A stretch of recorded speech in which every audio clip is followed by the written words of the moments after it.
সবাইকে স্বাগতম জানাই রংডন পেজে।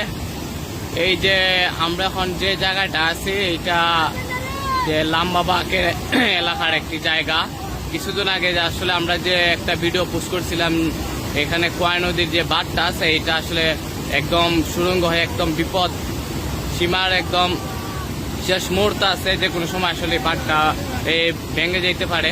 তো এটা আসলে এখন অতিবৃষ্টি এবং পাহাড়ি ডলে একদম বাঁধটা ভেঙে গেছে। আপনারা দেখতে পাচ্ছেন যে কি পরিমাণে পানি আসলে মানুষের ফসলের জমিতে ঢুকতেছে।